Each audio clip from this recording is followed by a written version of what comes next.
Hello friends, welcome to Vanmathi creations. இன்றைக்கி லஞ்சுக்கு சூப்பராக கத்திரிக்காய் வச்சு ஒரு சைட் டிஷ் செய்ய போகிறேன். கத்திரிக்காய் பூண்டு பெரட்டல். இது ரொம்பவே சூப்பராக இருக்கும். செய்கிறது ரொம்ப ஈஸி. வீட்டில் இருக்கக்கூடிய கொஞ்சம் பொருளை வச்சு நம்ம இதை செய்யலாம். இதுக்கு நான் ஒரு 1/4 கிலோ அளவு கத்திரிக்காய் எடுத்திருக்கேன். மீடியம் சைஸில் 2 வெங்காயம், ஒரு பெரிய தக்காளி. சின்னதாக இருந்ததுன்னா நீங்கள் 2 தக்காளி கூட போட்டுக்கோங்க.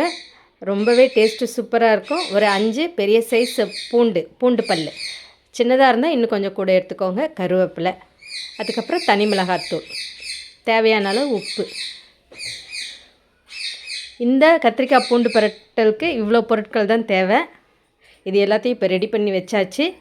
அடுத்தது மிக்சியில் நம்ம ஒரு மசாலா அரைச்சிக்க போகிறோம். கத்திரிக்காயை தவிர மற்ற எல்லா பொருட்களையும் சின்ன சின்னதாக கட் பண்ணி அரைச்சிக்க போகிறோம். வெங்காயம், பூண்டு, தக்காளி, கருவேப்பிலை, தனி மிளகாத்தூள், இது எல்லாத்தையும் போட்டு ஒரு நைஸ் பேஸ்ட்டாக அரைச்சிக்கோங்க.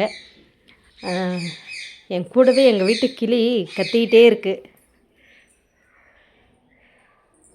அது என்கிட்ட பேசுதுன்னு நினைக்கிறேன்.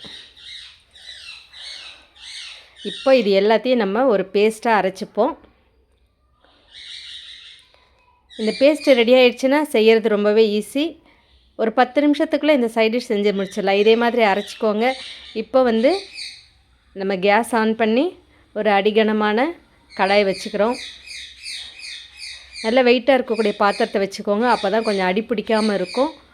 ஸ்லோ குக்கிங்க்கு அது ரொம்பவே இது ஈஸியாக இருக்கும். இப்போ நம்ம எடுத்து வச்சுருக்க கத்திரிக்காயெல்லாம் இதே மாதிரி நீளமாக கட் பண்ணிக்கோங்க. நீங்கள் பொடிசாக கூட கட் பண்ணிக்கலாம். நான் இன்றைக்கி இப்படி நீளமாக கட் பண்ணியிருக்கேன். கத்திரிக்காய் நல்லா பிஞ்சாக இருக்கிற மாதிரி பார்த்து எடுத்துக்கோங்க.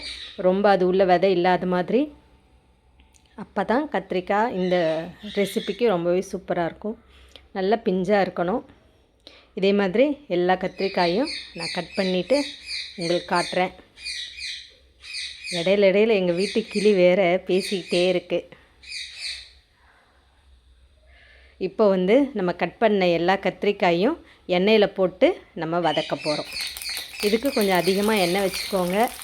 ஸ்லோ ஃப்ளேமில் வச்சு கத்திரிக்காயை வதக்குங்க. கலர் மாதிரி நல்லா வேகணும்.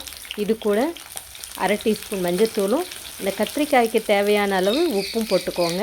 மசாலாவில் அப்புறம் தனியாக போடணும்.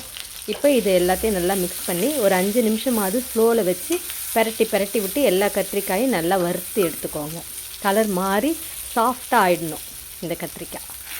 இப்போ பாருங்கள், எல்லாமே கலர் மாதிரி சாஃப்டாக நம்ம அமுக்கி பார்த்தாக்கா சாஃப்டாக வெந்திருக்கணும். முக்கால்வாசி வெந்த பிறகு ஒரு தட்டில் தனியாக எடுத்துக்கோங்க. இதில் மீதி இருக்கிற எண்ணெயே போதும். பத்தலைன்னா நீங்கள் இன்னும் கொஞ்சம் போட்டுக்கலாம். இப்போ இருக்கிற எண்ணெயில் நம்ம அரைச்சி வச்ச மசாலாவை போட்டு வதக்க போகிறோம். தண்ணிலாம் ஊற்றாதீங்க. இந்த இதில் இருக்கிற மசாலா ஃபுல்லாக நம்ம கையால் வழித்து போட்டுக்கிட்டால் போதும். தண்ணியெலாம் ஊற்ற வேண்டாம். இதை நல்லா எண்ணெயில் வதக்கிக்கோங்க. இப்போ இந்த மசாலாவுக்கு தேவையான உப்பு போட்டுக்கோங்க. நல்லா வதக்குங்க. ஸ்லோ ஃப்ளேமில் வச்சுக்கோங்க. இடையில மூடி வச்சுக்கோங்க. சீக்கிரமாக வெந்து கொஞ்சம் எண்ணெய் பிரிஞ்சு வந்துடும். நல்லா இப்போ கொதிக்குது. இப்போ கொதிக்கிற நேரத்தில் பச்சை வாசனைலாம் போயிடுச்சு. இப்போ நம்ம வறுத்து வச்ச கத்திரிக்காயை போட்டு மிக்ஸ் பண்ண போகிறோம். உடஞ்சிராமல் கொஞ்சம் பார்த்து மிக்ஸ் பண்ணுங்கள். இந்த சமயத்தில் உப்பு டேஸ்ட் பார்த்து நீங்கள் உப்பு காரம் போட்டுக்கலாம். வேணும்னா கொஞ்சம் தனி மிளகாத்தூள் போட்டுக்கோங்க, உப்பு போட்டுக்கோங்க. இப்போ நம்ம இது எல்லாத்தையும் நல்லா மிக்ஸ் பண்ணிவிட்டு மேலே ஃப்ரெஷ்ஷாக கருவேப்பிலை போட்டு ஒரு தட்டு போட்டு 2 நிமிஷம் மூடி வைங்க. கத்திரிக்காயில் இந்த மசாலாவுடைய காரம் உப்பு எல்லாம் கலந்து சூப்பராக ரெடி ஆகிடும். இப்போ பாருங்கள், நம்மளுடைய கத்திரிக்காய் பூண்டு பெரட்டல் சூப்பராக ரெடி ஆகிடுச்சு. இந்த பூண்டு நம்ம எண்ணெயில் வதக்கும்போது சூப்பர் வாசனையாக இருக்கும். நம்ம அரைச்சி சேர்த்துருக்கோம், அதனால் தனித்தனியாக வாயிலெல்லாம் கடிப்படாது. இந்த கத்திரிக்காய் பூண்டு பெரட்டல் எல்லா சாதத்துக்குமே சூப்பராக இருக்கும். ரச சாதம், தயிர் சாதம் எல்லாம் கலந்த சாதத்துக்கும் ரொம்பவே சூப்பராக இருக்கும். எல்லோரும் ஒரு தடவை இதே மாதிரி ட்ரை பண்ணுங்கள். நிறைய பொருள் கிடையாது. அதே மாதிரி ரொம்ப நேரமும் இருக்க வேண்டாம். இது ஈஸியாக செய்யலாம். இந்த ரெசிபி பிடிச்சிருந்ததுன்னா லைக் பண்ணுங்கள், சப்ஸ்கிரைப் பண்ணுங்கள். இதே மாதிரி இன்னொரு ரெசிபியோடு நான் உங்களை மீட் பண்ணுறேன். தேங்க்ஸ் ஃபார் வாட்சிங்.